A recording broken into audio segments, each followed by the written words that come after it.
Hello, everyone. My name is Turbo Tony 19. And I don't know if any of you are going to watch this video because I stopped the Let's Talk Wrestling podcast many moon ago. I was burnt out. So was my co-host, Matt, who has no idea I'm doing this, by the way. This is a random video that I felt like I had to do, meaning that I had a need for some productivity, and a lot of stuff has been happening in the world of pro wrestling. And namely, it's the subject of today's video, which may be the only other video I ever make. I don't know. But it's about The Rock. It's about Cody Rhodes. It's about Roman Reigns. It's about Wrestlemania 40. So, let's get into it. And for a lot of you who may not have seen any of the Let's Talk Wrestling podcasts before, yes, this is my face. And if I'm going to be doing videos like this, this is why. And I'll do some stuff at the end of the video to explain what I've been up to, what I've been doing, and my association with pro wrestling, as it has been over the last X amount of time. By the way, I'm not used to doing this. I'm looking at my screen. I've got to look at the camera more because I'm talking to you. That's right. All right. Let's get into this then. So, I'm going to break this down into a number of factors as to why I believe wholeheartedly WWE is making a knee-jerk response to the Vince McMahon allegations, which at the moment are allegations, even though they look pretty fucking damning. And they have completely torn up what I think has been a very well-written story for Cody Rhodes. And I've decided to break this down into a number of different ways. So, bear with me here. I've decided to break this down into 4 different things, with a little bit of poetic license given to number 4. We've got the what, the why, the how, and the result, and why it has made everything come full circle for The Rock. Now, what? Number 1. Let's break down actually what happened. So, Cody Rhodes has this really well-written story over the course of 2 years since he returned back to WWE. In fact, he's kind of coined the phrase, finishing the story. It was expertly done, in my opinion. And all roads led to this moment, to WrestleMania 40, where Cody Rhodes could finally not only finish the story, but overcome speed bumps in his story. And WrestleMania was the ideal time and place to not only go forward and win the championship that's eluded his family and eluded him, but to beat a man who has been unbeatable for years, to a scale that we've not seen back when I was regularly doing podcasts on wrestling. Title reigns didn't last this long. And for good reason. I don't think there was a good amount of champions who could have pulled it off.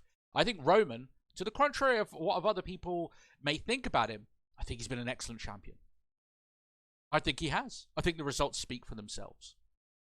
The number of high-profile matches, the fact he's been probably the most compelling character on WWE television for years, I think is quite telling. So, you've got all this in place. And I feel as if I need to obviously preface this as well, is saying that sometimes predictability to a story isn't a bad thing. I've heard some fans say that Cody Rhodes winning at WrestleMania is too predictable. Sometimes the predictable path is the right path, if it's the right story, if you've laid the foundations for this. And sometimes, let me equate it differently to this, okay? So, think of Game of Thrones. Now, I know this is something completely different. Game of Thrones had a whole thing of subverting the audience's expectations, right? Of things not being laid out correctly.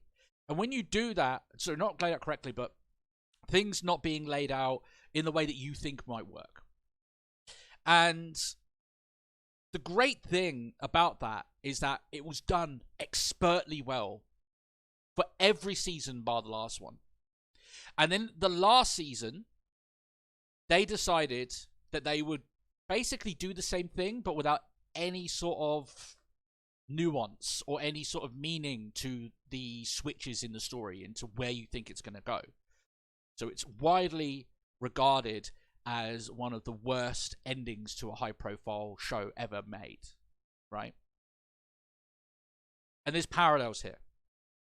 They subverted our expectations for the sake of subverting expectations. Now, in Game of Thrones' side, they did it simply because they didn't know what to do, realistically, right? I can go to another fucking video about that, but it's got nothing to do with wrestling. The reason why they've done this is number two. Sorry, why? Okay, and why they've done this is numerous reasons. But we're going to. I'm jumping ahead. Sorry, let me carry on. Anyway, so we go to SmackDown, right? And where you think this story is going is that Cody Rhodes is going to challenge Roman Reigns and then defeat Roman Reigns, become the champion, end the story, and then it kind of bookends like an end of a chapter in like WWE's story in general, and then you push forward, right? That's not what's happening. On Friday night, The Rock came down to the ring after Cody basically set him up, and Cody basically said, "I'm not going for you at WrestleMania, buddy. The Rock is instead. I'm out." And it's widely thought that he is going to challenge Seth Rollins instead for the World Heavyweight Championship, which is his own barrel of problems from there on out. So The Rock faces off against Roman Reigns. You can see here, if I move the screen a little bit, it is fully set up that they've even done promotional material. It will be The Rock and Roman Reigns, right? Unless they really do a swerve, but I don't see that happening. Why would you do that? So that is the what. Cody Rhodes will not face Roman Reigns for the championship at WrestleMania. The Rock will. Let's get into number two. Why this has happened. Now, it's mainly happened through rumors and conjecture, but quite believable rumors and conjecture, that the recent allegations brought forth about Vince McMahon's sexual conduct and criminal conduct, if it's shown to be true, has prompted the TKO board of directors, which now obviously includes The Rock, to push for the most Hollywood main event they can think of, which, you know, to their defense, would be The Rock against Roman Reigns. I can't think of a bigger Hollywood match than that, really. And they've done it to essentially save the show, to save the company from all this bad negativity that now they can build on the hype for The Rock versus Roman Reigns for WrestleMania. And not only that, there is rumors that The Rock has pushed for him to be the one to beat Roman Reigns and win the championship, end his streak, to be the one who finishes the story. Now, let Tony fill you in a little bit here. That's a fucking abysmal idea for so many reasons, and I can't understand why no one has taken The Rock or the people making decisions. I've got the sway to do this and explain to them, this ain't going to end the way you think it does. It isn't. How could it? You've been there before, Rock, weren't you? When WWE wanted to do an idea and have Roman Reigns win the Royal Rumble, and it didn't go the way they thought, did it? And you're holding his hand up and looking at the crowd confused as to why you were the subject of a chorus of boos. You were confused then. I thought you would have learned, but he hasn't. So that's the why. Essentially, that's the only reason why. There's no other storyline reason as to why The Rock would go for Roman Reigns, except for he wants to be the head of the table and they have a familial bond. But that doesn't outdo the 2 years plus of story and background into Cody Rhodes coming back and going for the championship. Which, might I add, by the way, him losing at the last WrestleMania, a lot of people are angry about that. I think that was a masterstroke. You essentially got another year of stories around this that no longer matter now. So that's the why. Now, you can obviously put it down to a little bit like The Rock wants to be, you know, the headliner, the main guy, or if he genuinely thinks that this is going to fix things. I don't understand why. But a little bit before we go into how, this why, as to why they want to do this, doesn't make sense. The backlash about Vince McMahon's escapades, if I can call them that, have been pretty solely on Vince McMahon, who is no longer aligned with the company. I've seen basically no media backlash towards WWE. It's all been Vince and John Laurinaitis. I don't think you need to do anything if you're WWE. I think they've done a pretty stellar media job of distancing themselves away from Vince. I mean, the company's barely been under his thumb for a long time anyway, and you can see the results of that in the product. I think WWE has made a very, very good television show.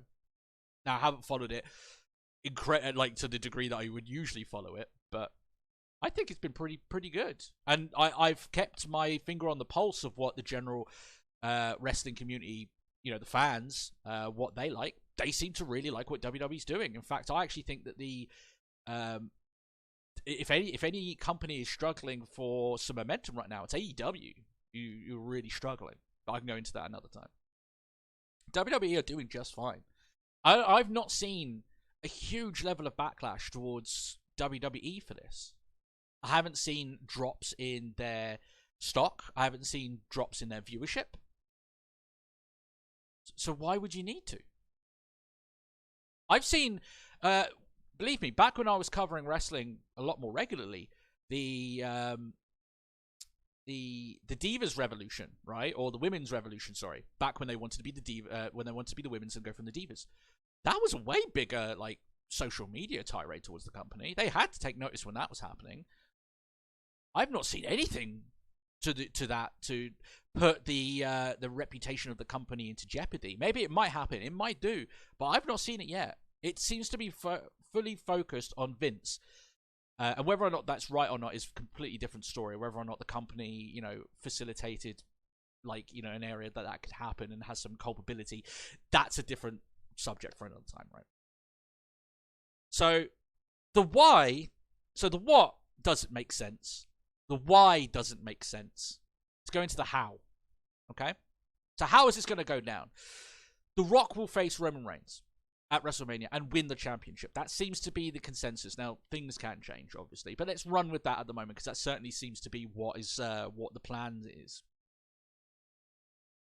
The Rock wins the championship. Cody Rhodes has been tipped for going for the World Heavyweight Championship after, on SmackDown, him essentially saying that the title he really wants is the WWE Universal Undisputed Championship, whatever they're calling it now. That's going to make his match against Seth Rollins feel very B-movie. Very, like, almost like a consolidation prize. It doesn't make a lot of sense. You've now got two main events for this show that don't really feel like they should be there. Now, this could have happened as well because CM Punk got injured at the Rumble. Maybe he was meant to challenge Rollins, which, you know, storyline way seems like it would have been the way. And then maybe Cody would have won the Elimination Chamber, you know, and then gone on to face Roman. That would have been part of his story, but they changed it up. I don't know at the last moment. People are asking whether or not, stating whether or not, if they could have done it the other way around. Sorry to get myself confused. They were saying whether or not if that was the plan, why did they change it at the last moment? I always do think it was the plan for Cody to win the Rumble, and then have Punk win the somehow or some way of getting into the Rollins match, right? But either or, you know, it's one way or the other. One wins the Royal Rumble, one wins the Elimination Chamber. They both get to their main events, and then, you know, The Rock wouldn't be involved. The Rock was actually recently stated in an interview stating that he would be more of a fan of doing something more long term. Not as in like he would be full time, but as in he might hint that he might go after Roman, and it might be next year's WrestleMania that he goes after him. That seems to have been accelerated severely because of the allegations, or whatever reasons. We don't know. Maybe The Rock just wants to do it. So that's the how. That's their plan for WrestleMania. I imagine they'll do one main event one night, one main event the other night, depending on which matches are the biggest ones. But they seem to be the biggest ones to me. So, let's say that Cody beats Seth Rollins and wins the World Heavyweight Championship. What does he do then? That reign that he has is essentially him completing side content for when the main DLC drop is released and he can actually continue on with his story. That diminishes the World Heavyweight Championship. It's not really as important. And that already has that problem from the outset, from it being created. People know it's not as important as the WWE Championship. We'll be honest in saying that. But doing this doesn't do it any favors to get there. So, Cody is now, he becomes champion. I don't know what plans we'll have for Rollins, whatever. You know, they'll figure it out from there on out. And then The Rock would be the WWE champion. Let's get to number 4, the result. This is a doozy. I know you're going to like the poetic end to this one. The result will be, this is exactly what will happen. Let's say that everything I said before carries out as I've said, and they don't make no changes to the plan, and The Rock wins against Roman Reigns. Regardless of whether or not Cody is champion and he's won the World Heavyweight Championship, I believe wholeheartedly that that moment where he held up Roman's hand at the Royal Rumble and they were serenaded with boos, I think it will happen again.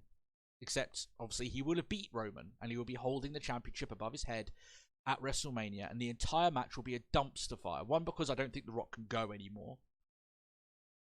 Because how can you, realistically? And 2, I don't think the fans want to see him.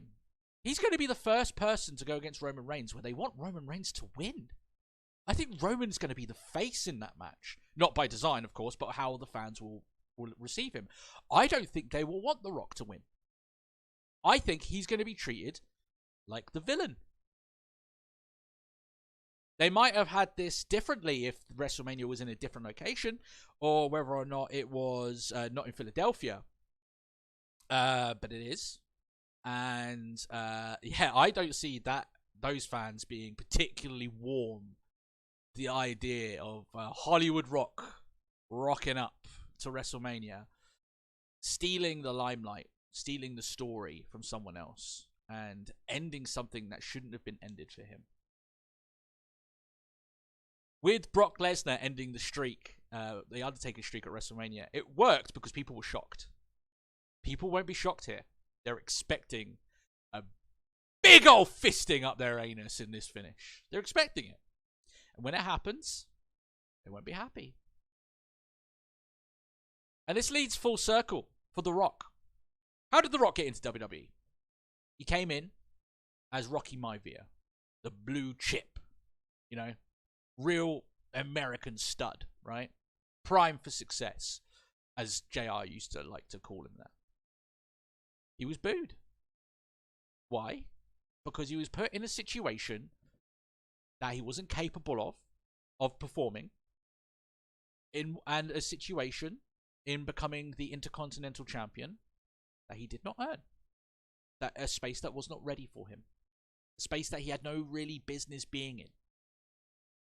He went on to become The Rock, the megastar that we know of. Right? One of the most, probably the hugest name in the history of pro wrestling. Because of, you know, the level of success he's had in the mainstream, right? Not even Hulk Hogan has had that outside of wrestling, right? Hogan always had his success in pro wrestling while being associated with pro wrestling. The Rock, no, he's gone further than that. So he went and became The Rock. And how poetic. When he'll win the WWE Championship and he'll lift it above his head with his music playing, he won't be cheered like he was when he was The Rock. He'll be booed. Just like he's gone back to being Rocky Maivia. Full circle. Couldn't write it. Poetic, isn't it? WWE at this point has no recourse to change this around. You kind of have to go with it at this point, otherwise it just seems a bit fucking odd. Triple threat match, don't think it works, to be honest. Don't think The Rock would go for it. So that's the plan for WrestleMania. I don't know why they've had this panicked response to everything, to basically tear up all their plans and all the well-written stories that they've had. But that's what they're going for. And it's not the first time WWE's done it. Won't be the last time, evidently, even with the new regime.